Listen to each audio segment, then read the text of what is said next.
Yeah, we're live, 7:22. You know, what are you going to do?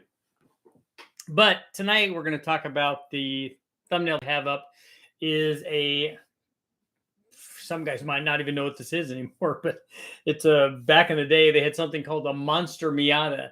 And what that was a V8 swap Miata. And this was before LS stuff became even available, but certainly before it came in vogue. And so they were putting small block Fords in these things. The distributor in the front made things nicer for the swap. They were, the modern hydraulic roller block, fairly lightweight, thin wall casting and stuff. Of course, that makes them split in half when you make too much power. But this particular Miata was cool. Excuse me. Did not belong to me. It was not my car. I could not afford monster Miatas. Still can't.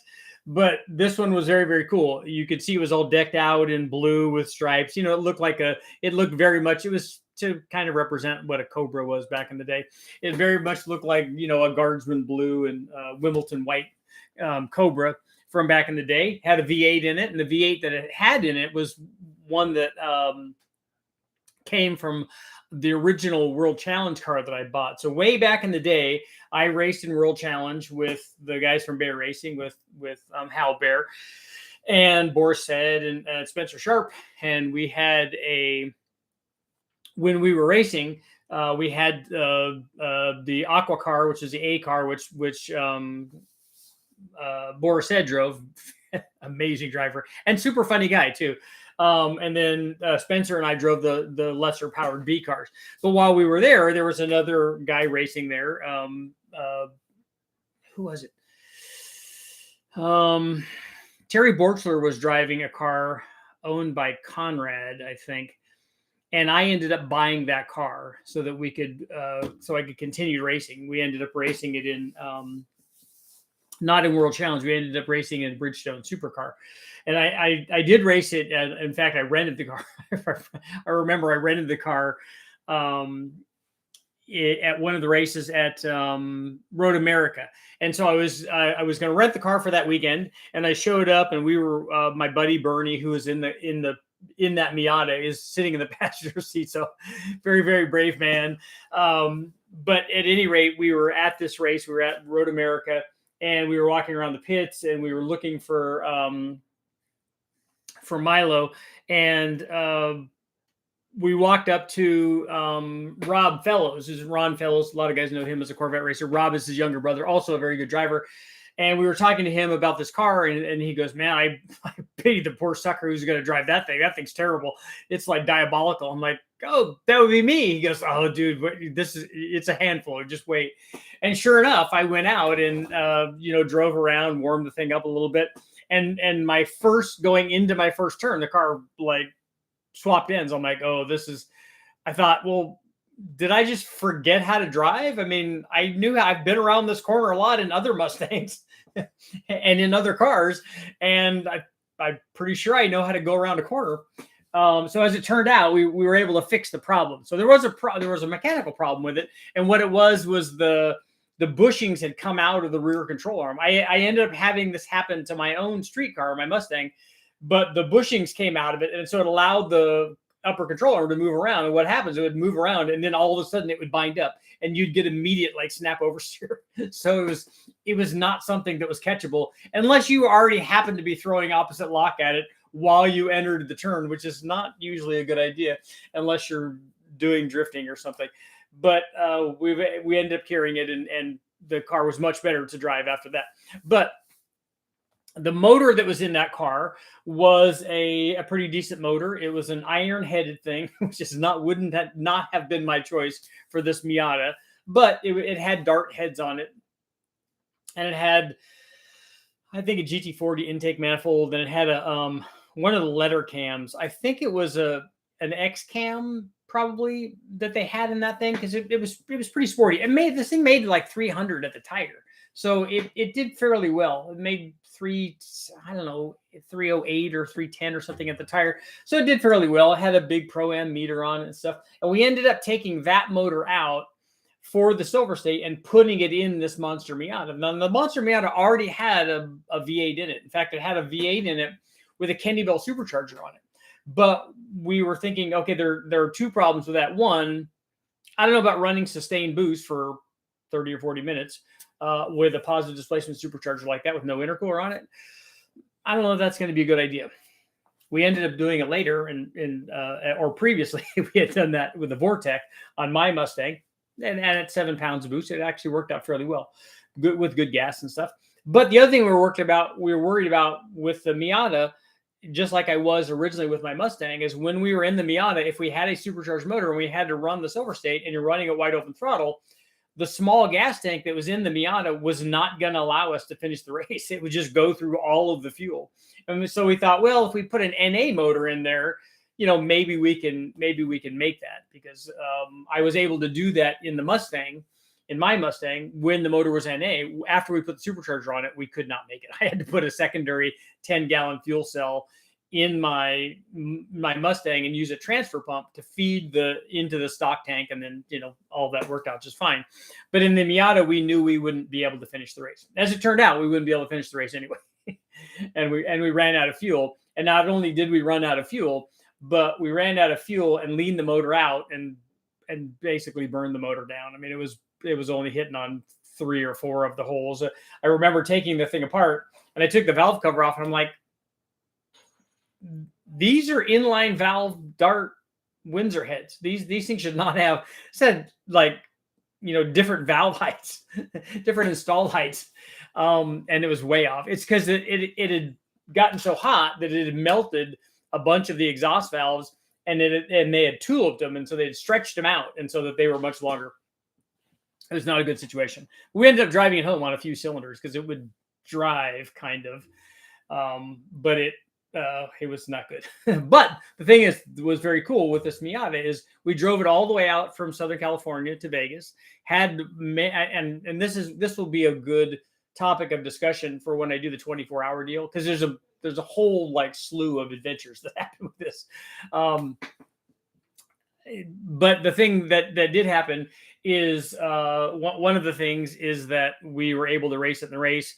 We did not finish the race in the Miata, but a couple things I could tell you about the Miata is that it would go nearly 170 miles an hour with this, and it had a 6-speed trans in it too. It would go nearly 170 miles an hour with this motor in it, and the factory soft top, which I'm sure Mazda never intended to test at that lower power level or at that speed level, was rock solid. It was by far the best convertible top that I have seen yet even on a performance car, especially back then. The thing was like rock solid, because we had pictures of it going by. People were videotaping and stuff, and Matt was nice enough to send this picture over of us getting ready to start it, because we were going back and forth about, should we run with the top up? Should we run with the top down? Like, we drove a long way out there with the top down. It just, it's hot and you get sunburned, and it was not good. But we were wondering about the speed, about which, because we were all about the top speed for the Silver State, which one would go faster. So when we got to the race, we were cool, and there was a Viper GTS there and a Kit Cobra. We kind of went park right in the middle of it, because we're part of the cool blue, and both of them were blue and with white stripes. So we went and parked next to them, hey, we're part of this team, right? We're a little sports car and V8 kind of thing. It's all good. But yeah, there's lots of stuff there's lots of stories that go along with this. And my friend Matt, who was there, had sent me had sent a photo in a letter that he had sent to my son, congratulating him for graduating high school, and included these pictures. And he wrote a very kind letter about my son's dad, and trying to talk me up and stuff. And it was interesting. I haven't seen Matt for a while. I know he's running around now with, and he might even be here tonight. He's got a 347 that I put together and I ran on the dyno a long time ago. He's got it in a car now, and I think he's been taking it to the drag strip, which would be cool. I can't wait to see the thing get all sorted out and run. But this particular car, like I said, lots of adventures. It was good. The car was not well suited to high speed handling. There was some excitement there, and lots of good stuff. Let's see.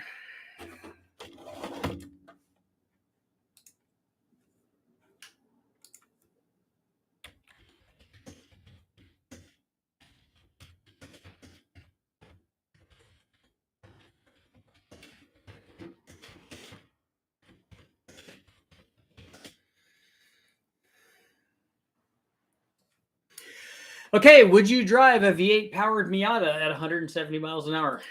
I think we were clocked at 169, I think. So we could make that 169, but you know. Let's see what people got going on here. I'm doing a 302 twin turbo LS Miata right now. I have nine Miatas, so you're all set on the Miata scale. And actually, an LS Miata would be even better. The LS is definitely going to be lighter, and especially if you picked an aluminum block LS with aluminum heads and a composite intake manifold, that motor's got to be lighter than certainly than an iron-headed small block Ford. Are stock style lifters good for a BTR stage 4, or do I need tie bar? You don't need tie bar lifters. The stock style will work good. Now you just have to pick the right type. Does anybody remember the Ford Focus kit? Yeah, I've driven Ford, the V8 Ford Focuses. In fact, we did one with the, one of the guys had one. He had the V8 powered Focus. It was very cool. And then we also put the stack injection on it, so it made it even kind of cooler.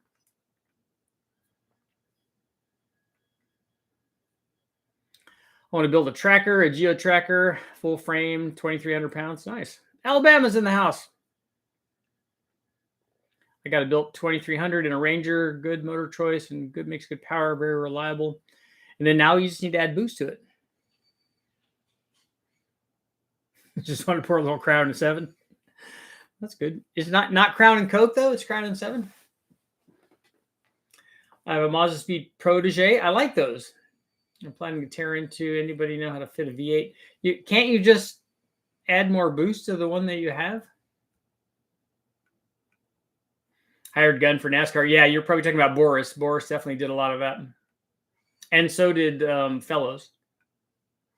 Just pop it in, hit the like button. I like that. I like Miatas, ARM front and rear. They're like V8. There's a tube chassis you probably called an Exoset. Everything from the Miata bolts into a tube chassis that looks a little like an Atom. That would be cool. A Miata by itself, before you do some sort of swap, and I remember driving one that had a Turbo 2 rotary swap in it. And that one was really cool. I like that one actually even better than the V8 Miata. It didn't have the torque of the V8 Miata, which made it feel like a Cobra, but the handling was better on the rotary one. But a Miata to drive on the track is a really fun car. It's very well balanced, and it doesn't have a lot of power. So the cornering limits and stuff are very, very high for that thing. And it has, it's not overpowered like a guy trying to drive a Corvette for the first time. There's a garage in Grand Junction, specializes in LS swap Miatas, Flying Miata. Flying Miata has been around a really long time. They were around back when I did this.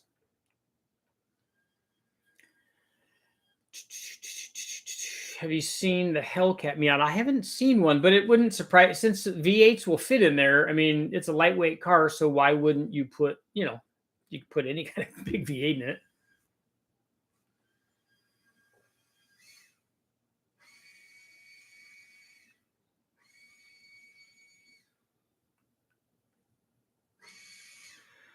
Looking for a 400 small block for my 70 Nova. Those are hard to find in the wrecking yard. I have an 07 North Carolina Miata. LS swapping.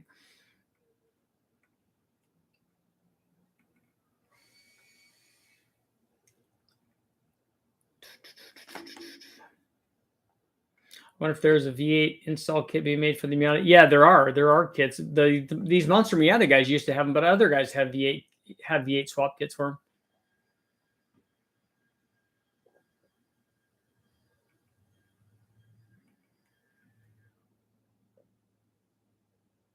Flying Miata doesn't make LS Miata swap kits anymore. V8 Roadsters in North Carolina is the answer now. So Caleb is letting you know what's up. 4.8 and Miata, that would be good. a G42. So you have to have 4-digit power levels in your 4.8 Miata.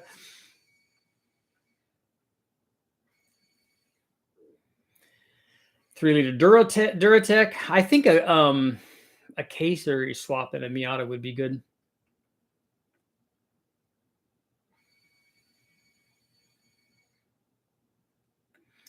My brother took my Cutlass to a Cars and Coffee while back and parked between a C7 and a Gallardo. He sent me pictures of the old guy standing in front of my Cutlass. Nice.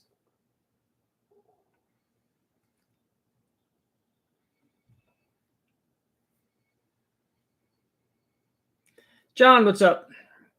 So Keith, you're gonna go to 200 on a with something with 2 wheels? It's really fast on a bike.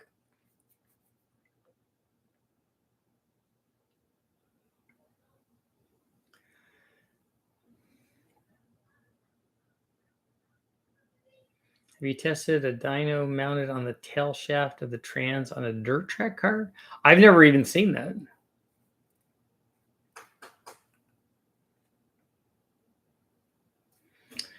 You haven't lived until you've done 150 with a top down. I don't know if I've gone. I'm trying to think what I might have gone 150 on with a top down.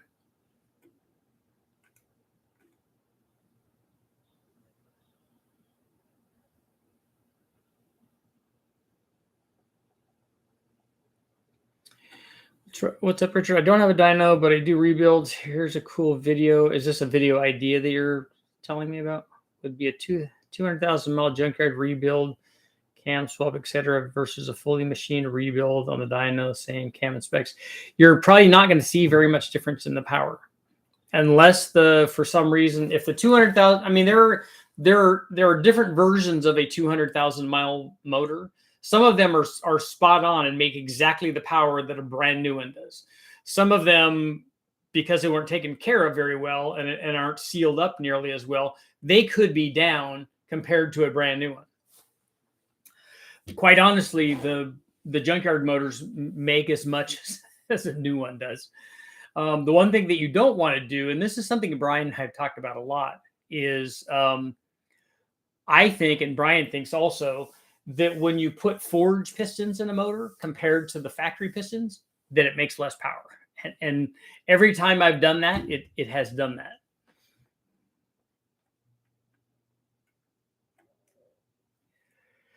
I drive the Miata at 210 if it was capable of reaching that speed.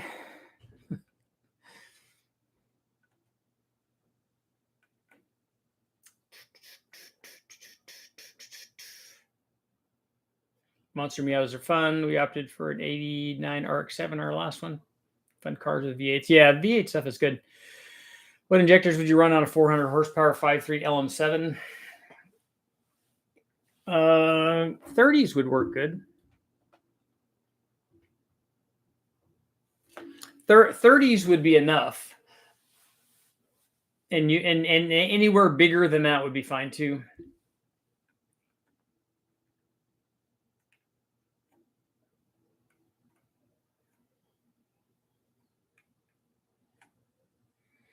Yeah, Caleb, this car had a roll hoop kind of thing, not a cage.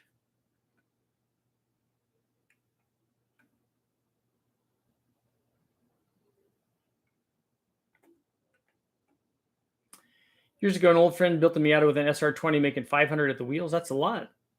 The car was on pinks all out. That's cool. What did the car run?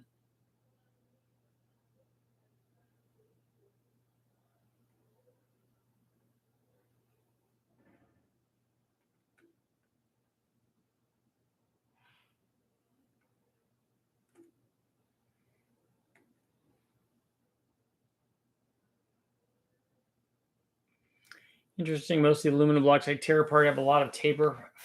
4 or 5 thousandths taper? Really? Coyote injectors in Cathedral for NA are good with adapters. I have Coyote injectors in my LS1. There's just so many injectors out there that you can use. We took the LQ9 85 millimeter turbo to Streetcar Race Wars. Was Dom there? Pump 93 ran 1007, 141.6. So what were you running? How much boost was that and how much timing was it? How possible is it daily a 5.3 turbo? Very, very easily. 5.3 Silverado. The only thing I don't know about is the transmission. I rode a motorcycle at 186. That's really fast on a bike.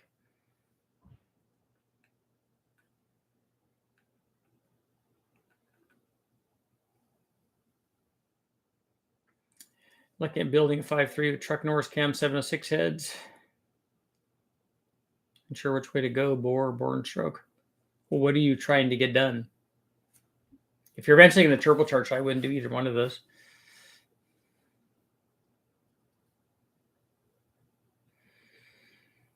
Van Richard, what's the most you've seen of an NALS on the dyno at West Tech? I don't know what the most is out of any sort of LS. We've seen stuff that big LS that I did was 825 or 830 or something like that. That's the most I've ever done. But I've never put together a combination where I was trying to do the most power possible. None of these engine builds, and it's a hard thing for people to understand. But in all of this testing, I'm just demonstrating what things do. I got this comment today. Well, you should have used David Vizard's 128. You should have run a tight LSA. I don't know why. I don't know what the conspiracy is about you not using that. I'm like, look, I like David. We're good friends. I said, there's no conspiracy. I'm not showing you what the ideal LSA camshaft is that makes the most power. What I'm doing is showing you when you use this cam, which is readily available and offered to everybody, and not a custom cam. When you use that cam, here's what it does. But they can't for at least for the people making these comments. It's like, but you didn't build it at 15-1, and you didn't, my engine makes 100 more horsepower and all these things. I'm like, look, it's not that. This isn't what this is. 13 pounds, 14 degrees of timing. Okay. The Transit Suda Turbo 5.3. A 4L80 is what most people would use.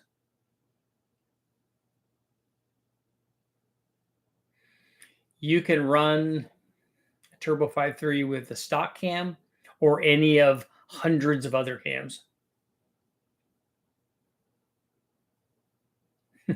So Nathan, you have a Turbo 400 and 308 gears. That's awesome.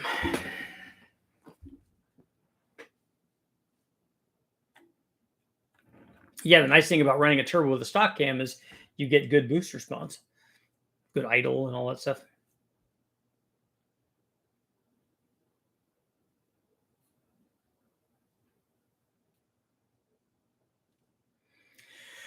$300,000 motor, and we're building would like to have at least 400 horsepower.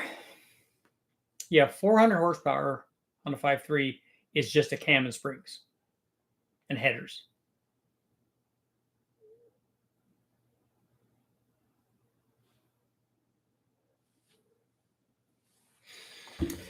Chopacabra with a Turbo 5.3 is awesome. Yep, the truck Norris cam, all those cams are in that range. But again, you pick the cam not because it's boost cam, just because the cam does the thing that you want the cam to do in the RPM range and what converter you want to use and all those things. And then you're just adding boost to that.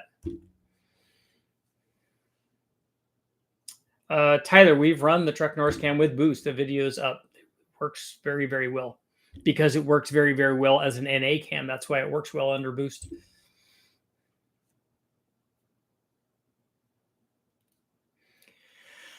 Can I turbo my 6-liter truck at low boost without tearing it down to regap the rings? Sure. I recommend regapping the rings. That being said, there are lots of people out there who have run boost, including me. I didn't regap the rings in the L33, and I haven't regapped the rings on several of the things that I've run on the engine dyno. But if it breaks, then that's on me.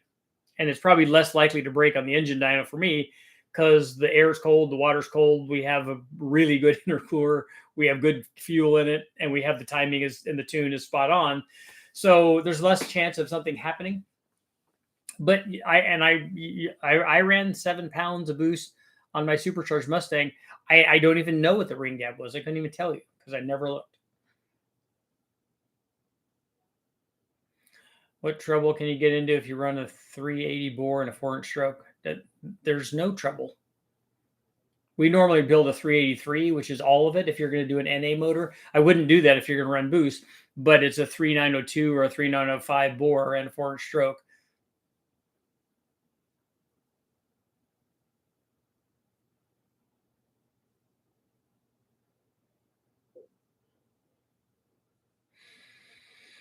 I'd rather drive a Miata at 170 with a 4-cylinder. This one wanted to swap ends. It was not good.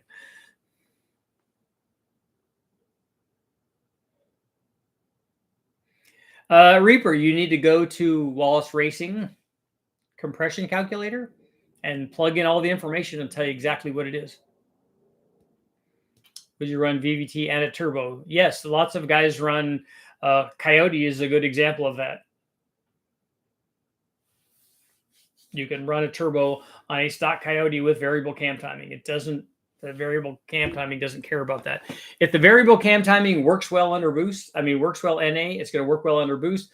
Although I have seen guys that have put blowers on and turbos on have to go in and reprogram the VVT to re-optimize it.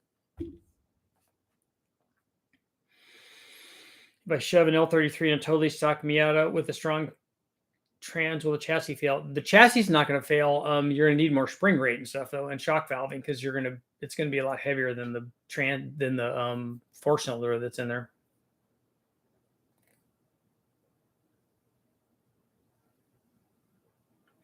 Richard, have you done any testing of the candid valve LS heads? I haven't. I'm not even sure I remember seeing any of those.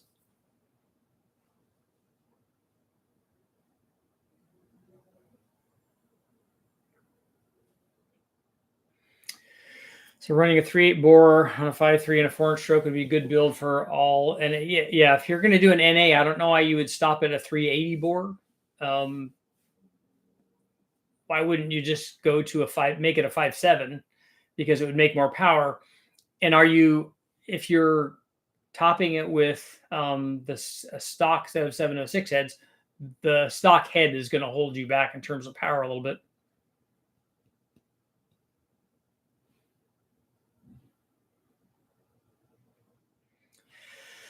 Doing a stage 1 cam, my LA3 had a reman GM 6L80 put under warranty a year ago. How did the transmission break?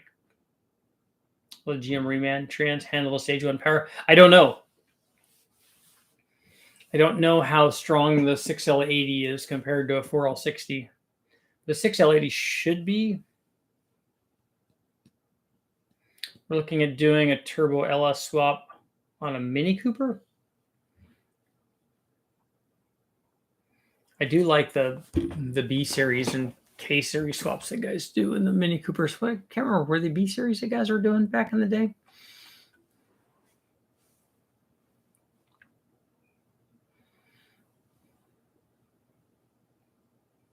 Obviously, they obviously need more power.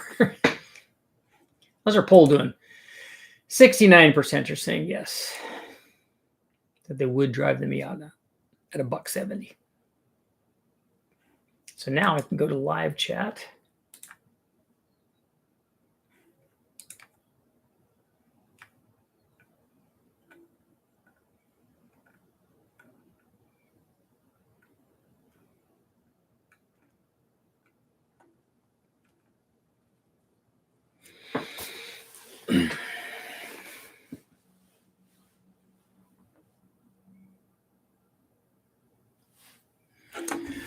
Let's see, we can go here and take a look at this.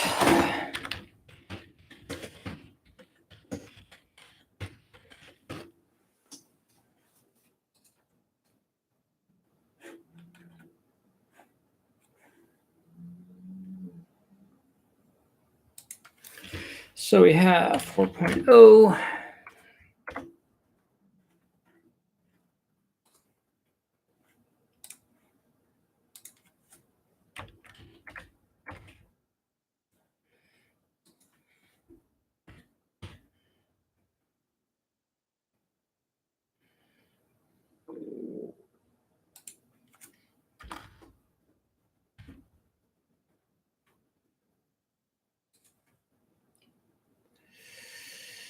4.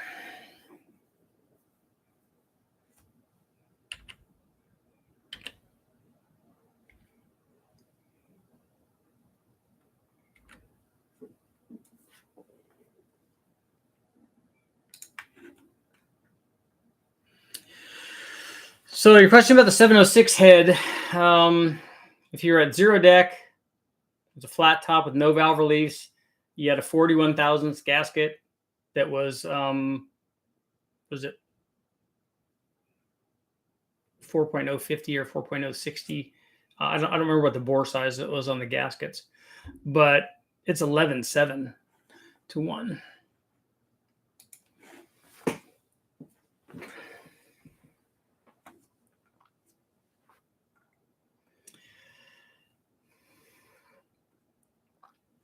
Is a 5.7 bore and a 5.3 safe? Yes, that's a 3.890, and we go 3.902 or 3.905. A Prius with an LS would be good.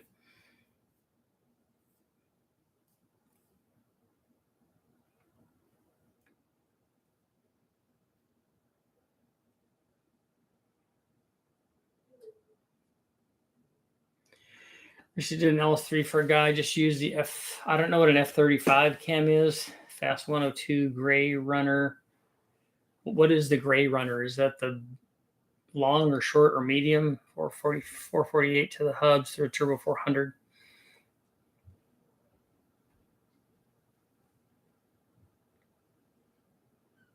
You heard about Speedmaster all aluminum, big block, short block? I haven't seen that. I've used their blocks before. And every time we've used them, I have them checked out by the machine shop and stuff to make sure that everything's right. But everyone I've used has worked.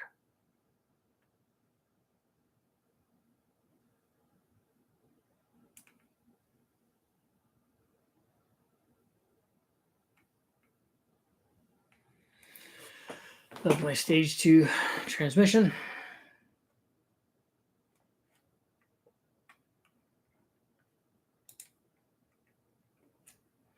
Everything would be better with a turbo LS or a turbo big block. They do make power. I've seen plates just bolt Hondas on the back of old VW Bugs. That would be something.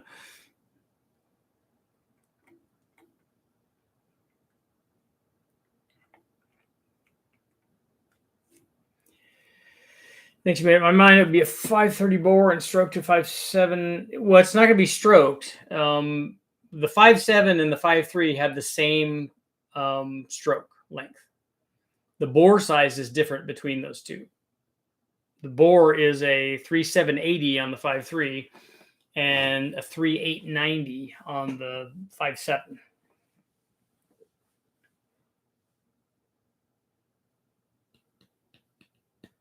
And then if you want to do a 4-inch stroke, the thing that's nice about doing the 5.7 bore is there are lots of pistons, like shelf pistons, available for that because they're just making them for LS1s.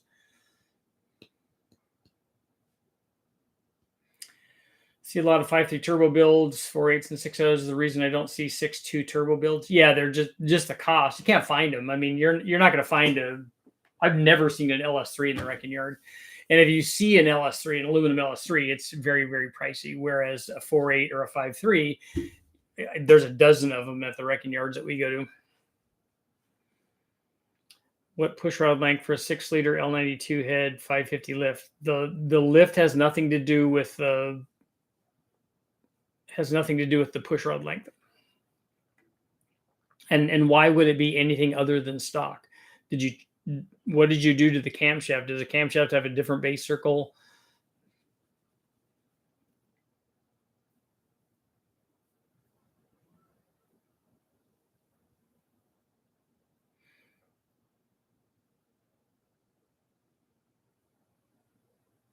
David, you don't need to change your oil pump.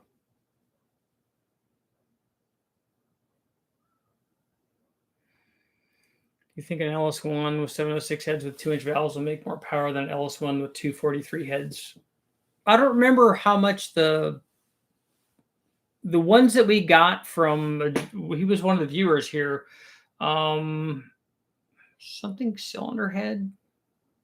I apologize. I can't remember the name of the company he was at, but he did a set of 706 heads with bigger valves. Now you had to do the valve job, I'm sure, and the seat for the bigger valve, but I'm thinking that they flowed more than a 243 head. I don't think that they made an aluminum 4.8. I've never seen one. You could make one, just put the 4.8 stuff in an aluminum 5.3 block, but I don't think that they did. Still at 69%. I mean, I would say I don't know why you would, but it's short stroke and RPM. Nathan, you got you paid $350 for your LQ4. I would like a couple of those, so let me know if you see some more of those.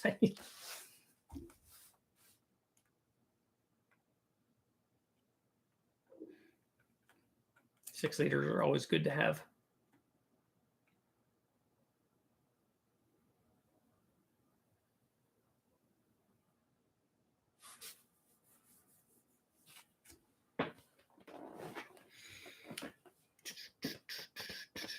I would kind of be surprised if 243 head made more power than a 706 head by itself on an LS1, at least according to the testing that I've done.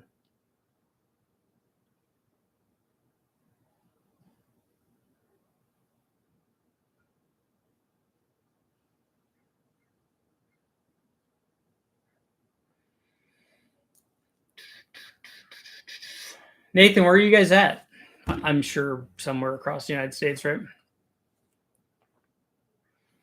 What do you think about the 4.8 LS? What do you mean?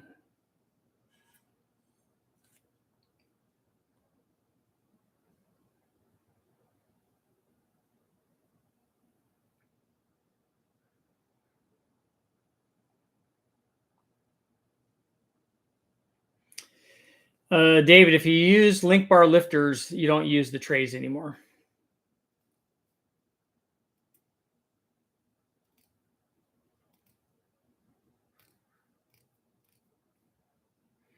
Altec, a 5.7 is definitely going to make more torque than a 5.3 does because it's bigger. What is the cause of excess oil consumption in the stock 2002 LS1 motor? Actually, all the LS family is like that. They all use oil. I think it's the PCV system. Positive crankcase ventilation. Yeah.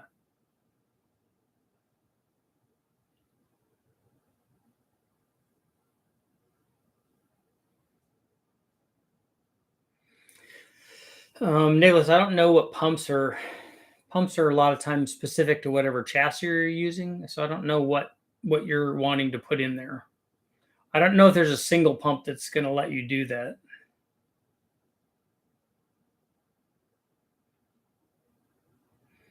Van, you have to talk to the guys at West Tech about whatever their pricing is for what you want to run. Did you have trophy trucks that you ran there or something? So you probably dealt with Eric and Ish over there on the chassis dyno side.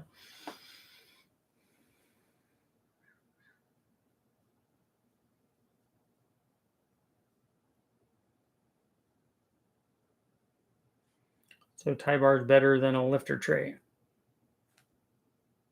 Ultimately, yes, I would think so. But that's not the question. The question is, why are all the people out there running around and not using link bar lifters? They're using other kinds of lifters with trays on them, and they work well for hundreds and hundreds of thousands of LS motors everywhere. So what I'm saying is you might be upgrading something that doesn't need to be upgraded because the thing that's on there already works.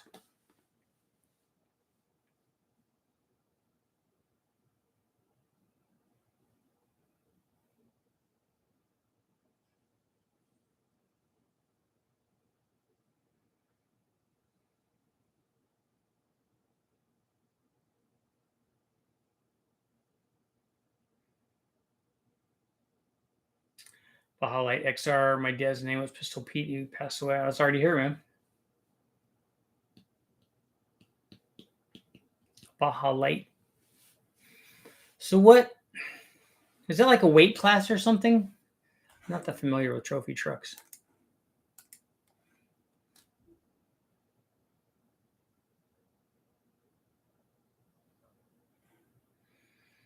250 liters per hour is not where you'd want to be. You'd want to be more than that. Yes, Admiral. We were talking earlier about the V8 Miata I ran for the Silver State.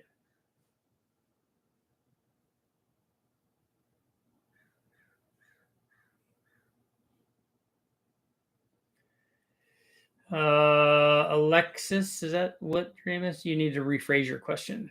Is it? Also, anyone have advice on how to splice a GM flex sensor into my stock 96 Mustang fuel lines? Don't you just tee it?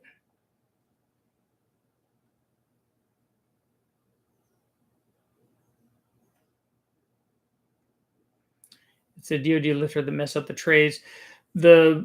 I haven't seen that. The trays get worn out when you have a lot of mileage on the car because it's gone up and down through the tray. The tray is heat cycled so many times. It's in a bad environment. And you have friction on the lifter and the tray. So it's going to wear that out no matter how good that material is. When it is very good, let's face it. I've got 320,000 miles on mine and they're the original trays. What happens though is they get loose and it allows the thing to move around. And so no guarantee that it's going to move around, but it can. And if they rotate and then the roller isn't going the right direction with the camshaft, then bad things happen.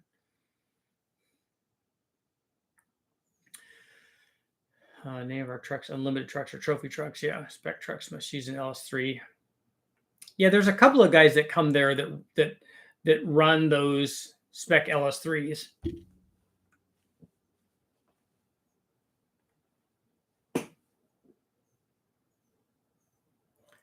Flex sensors have to be full flow, I thought.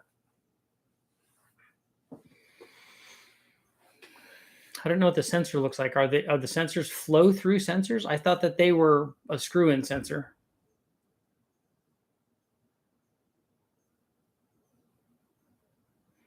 Got an 02 two-wheel drive Yukon 5.3 with aluminum heads at stock. What did you do to improve basic performance and fuel economy? 12 miles per gallon. It should be getting much better than 12 miles per gallon on the freeway, at least. And if it's not, you should look at something that's going on. My truck gets 18 to 19 on the freeway.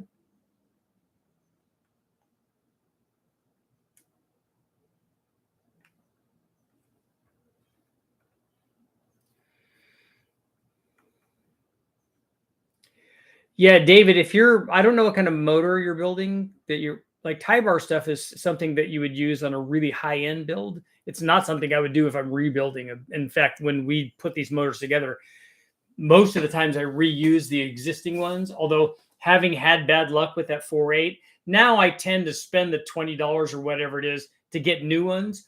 And for me, it's a good idea, mostly because I'm going to be changing cams in whatever motor I have many, many times because I do lots of camshaft testing.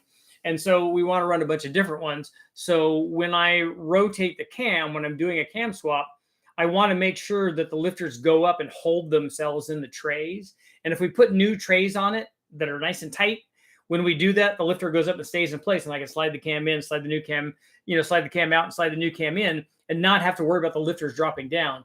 But on a tired one that has lots of miles on it, it's not unusual for the lifters to fall right back out. And if they do that, if you rotate the camshaft and the lifter drops back down, you're getting close to the lifter being able to rotate. Because if it drops back down, if it's that sloppy, it's worn through. And then the more it's worn, the worse the wear pattern gets. The easier it is for it to wear even more. So if it's just going up and down and it's still guiding itself, it lasts a long time, as we've seen in these stock motors. But once it gets cattywampus, gets all wallered out, then bad things start to happen.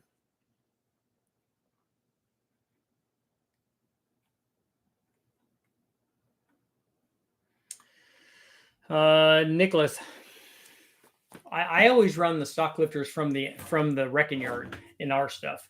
I have used other stuff. We've used, I think they're sealed power ones or something. They're probably Johnson. Somebody probably make them for them. I've never run Morel lifters in anything. I have run some short travel stuff on some higher end stuff that we've done.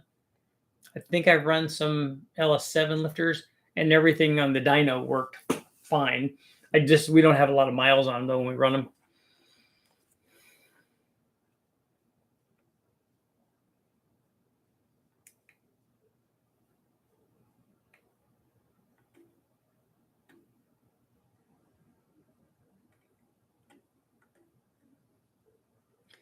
You're allowed to rebuild the LS3s. Now I don't know the exact rules, but my idea is to get more powers and max out the push rod and let it maybe up a quarter.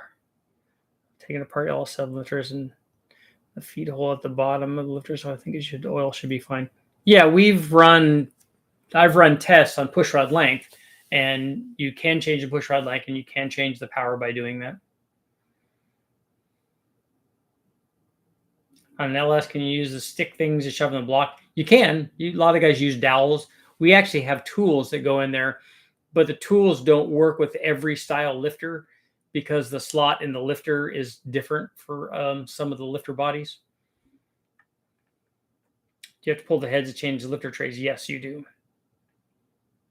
You don't have to do it to do a cam swap, but to pull the lifters out in the trays, they're going to come out together. Actually, you don't have to. You could leave the lifters in there, but more likely than not, unless the thing is really sloppy, when you pull the tray out, it's going to pull the lifters out too. But the heads have to be off to do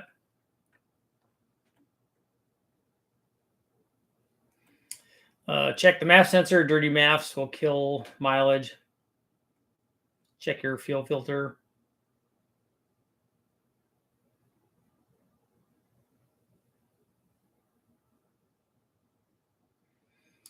Timing chain can't be removed without removing the oil pump, and the pump doesn't come off without removing the oil pan. Eric, I hope you're not talking about an LS, right? Because none of that stuff is necessary on an LS. Richard, would you drive a V8 powered Miata at 170? I would. Although that was a few years ago. I don't know that I would still. If I know what that car was going to do now, would I get back in that car? Probably not. Have you done any tests with to isolate LSA effects? Yes. If you look at the video that I put up where we ran 108, 112, and 116 or 120 same cams with different LSAs, you could see what's going on. Friend just dyno is 11-to-1 464 Buick, 872 and 678 foot-pounds. What heads are on that thing?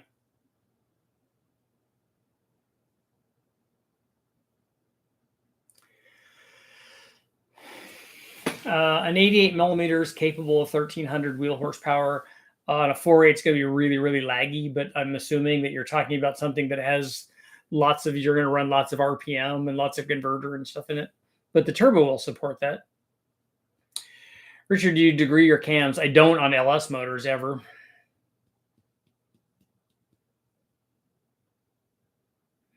And 99-point-something% of the people that are swapping cams don't degree them. They just put them in. They just put them in just and line up the timing chain.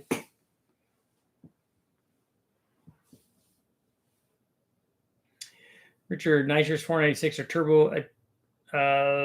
Again, depends on what you're trying to do. There wouldn't be a choice between those two if you're starting out. If you have a power level that you're trying to get to and you figure out which one of these that you have, and maybe you're trying to do it most affordably, maybe you like big blocks, maybe you like LSs. Of the two of those, a turbo LS will make a lot more power ultimately if you wanted to do that. So if that's what you're looking for, but again, a lot of people are not looking for just that. Timing chain will still be good at 200,000 miles. We run all of the big bang motors that we ran that made 1,200, 13, 14, 1,500 horsepower or more. all of them had, if I remember right, at least most of them had their original timing chains on them. On degree 30 cams, and none of them needed it. But you know whether or not that they did. Um,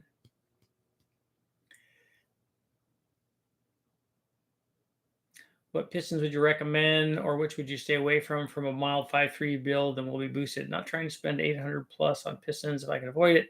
Machine shop. You should look at the Summit Pro LS stuff. That stuff's good. It's the biggest cam you'd run on an LQ4 with 706 heads. The cam wouldn't be dictated by what those heads will do. We've run 231 cams on a 6-liter with 706 heads, and it makes over 500 horsepower. So if that's what you want to do, then you can do that. Your cam choice is going to be based on a lot of other things that have nothing to do with what the biggest thing is, unless you're just trying to make as much power as possible. If you're trying to make as much power as possible, you should stop thinking about the biggest cam and you should start thinking about more head flow. Are you a bike fan? I've owned lots of motorcycles.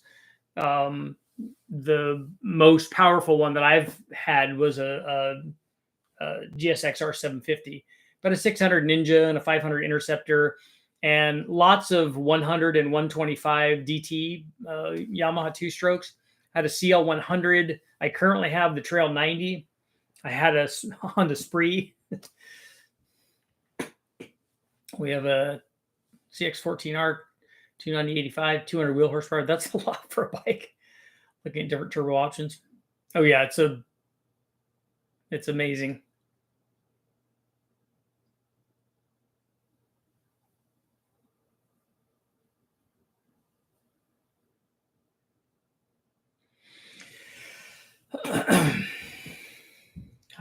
Nicholas, you're going to want to check the ring gap. You're going to want to make sure that it's sufficient. Normally, you don't get gapped rings. Normally, you have to gap them yourself. 330 racing vid. What are you sending me a video on?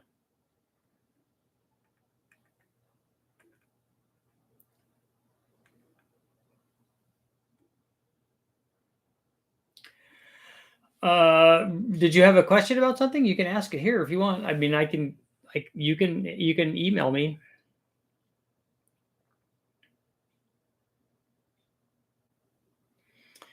Watched a lot of your videos. I'm interested in 850 horsepower combination NA. If you've seen one up to, yeah, the one that I did was a tall deck block, a tall deck RHS block, and it was 13-1 or so, at least 12.5.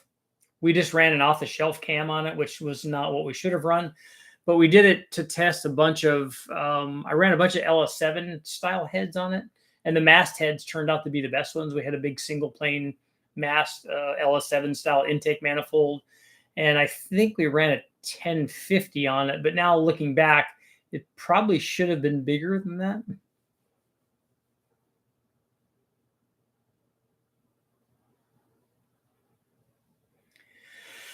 My third cycle is a 74 Yamaha RD350. Those are cool. I got to ride around when I was in high school. A friend of mine, David, had a RD400, which I got to ride around on. I like the little RDs. Trying to get into LS stuff. I don't have an idea what I'm doing. Well, just tell us how much power you want to make, and I'll just tell you what combination you need to do. 83 Magna V65. Nice. Sold it. I had to buy a lawyer. Uh-oh.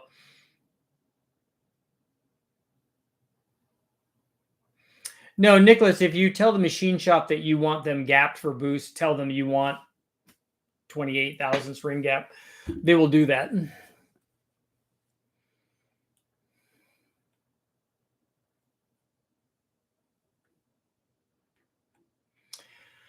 What was the 496 cubic inch? It was like I said, it was a tall deck RHS block.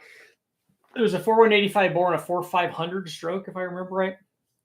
I have done a 468 LS, not a big block. I've done 468 big blocks too, but I also did a 468 that made something, so 740 or 50 or something like that.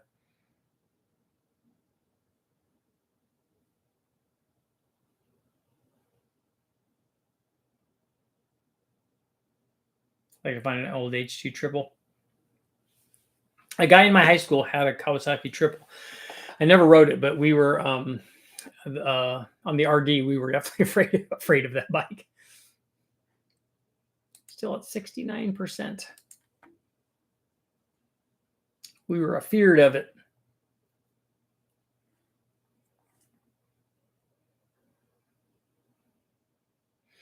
Van, if you take a look at the big LS7 head test, you'll see that motor that we use.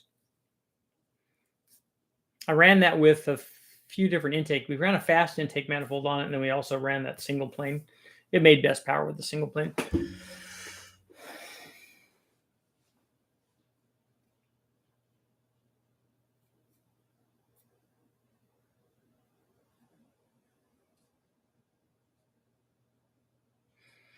I'd like to do some head porting on the Honda.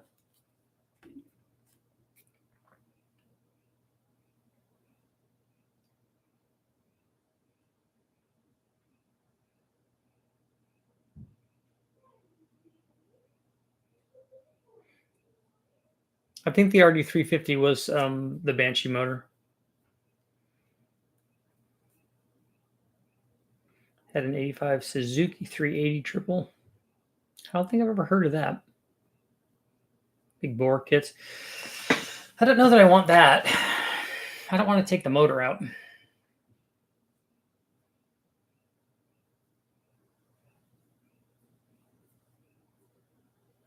Shadow Ops wants to know where you can get a GM dimmer headlight panel with backlighting. Single plane with a 4150 fuel injection or 4500. When we ran it, when we were in the 496, it was 495, whatever.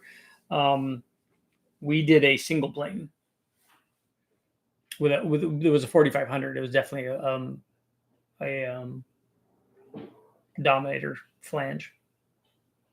We ran it carbureted. The OPNE is doing good. The OPNE now is all stripped and might be getting paint here shortly.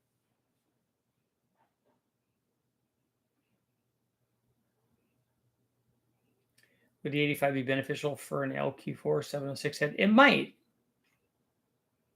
And I would look at 29 or 30 degrees is where I would try it. If I doubt it would want more. Well, an LQ4 is going to be not a flat top piston anyways. It's going to be a dish piston.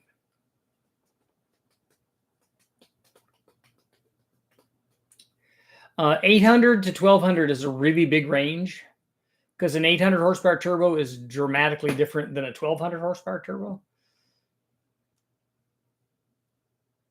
A single 88 is enough to probably make 1200.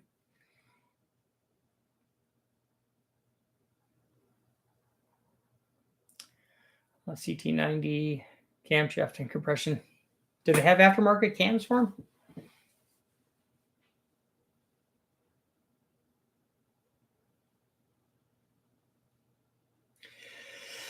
them? Picking up a 69 Chevelle original 396. What's the most NA power? Well, you could make 1200 horsepower with 396 cubic inches, but would you want to? NA, it'd be really, really expensive, and you'd have to throw everything at it, and you'd have to have it professionally done. But there are guys making 3 horsepower per cubic inch from dedicated race motors, but that's not where you want to be. So you want to be somewhere realistic. Quite honestly, if it were me, and that's the original 396 in it, I'd take that out and I'd go to the wrecking yard and I'd get a 454. And then I would put aluminum heads on the 454 and then put a camshaft in the 454 and make that work, because it's going to be better in every way. It's going to be torqueier. It's going to make more horsepower. It's going to do everything better. And you don't have to worry about ruining your 396.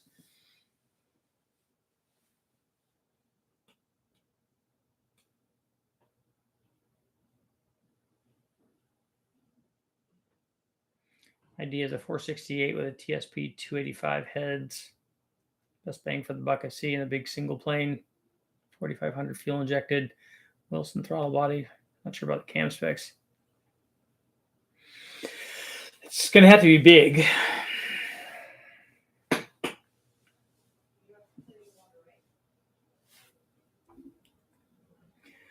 $330. You want to do it on a stock bottom end?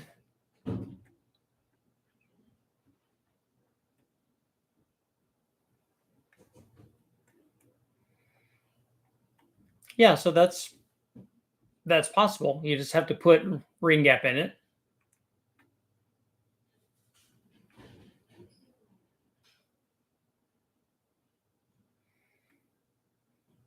The biggest shelf cam I see, 258, 270. That might be the camshaft that we ran.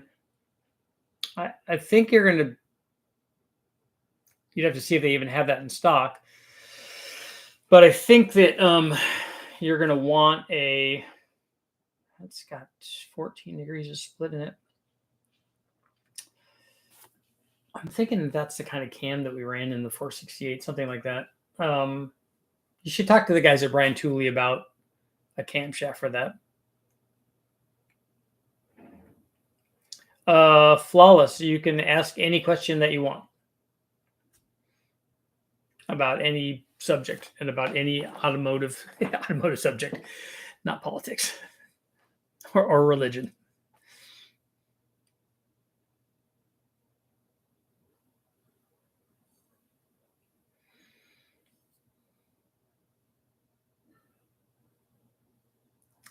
Flawless. This starts at 7 o'clock Pacific Standard Time.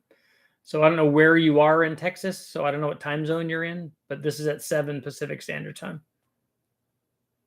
What do you think of the newer L83 direct injected 5.3? I think it's really good. It makes a lot of average power production. I have videos up of that compared to the Gen 3 and Gen 4 5.3 stuff. It's a much better motor. Makes more power everywhere.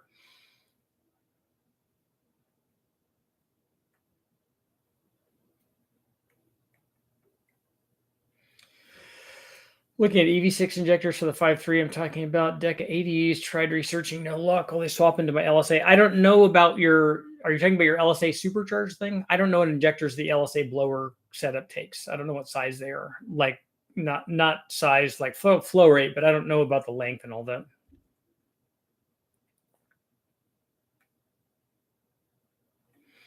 VMAXs are cool.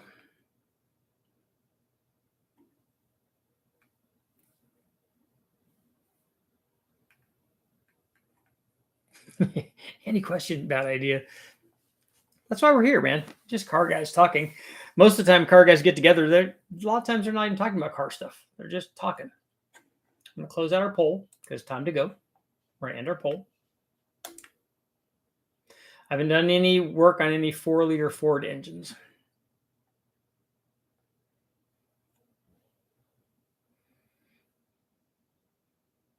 Yeah, I don't know what the length is on the LSA stuff. It's like the truck injectors are different than the LS1 injectors, or all that stuff.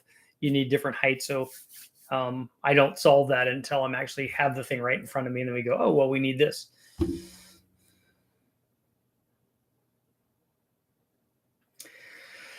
Flawless, yeah. 5.3 with a truck Norris cam and a dual plane. It's gonna have good torque. Anthony, give me more information on the 5.3 with the 706 and flat tops. What information do you want?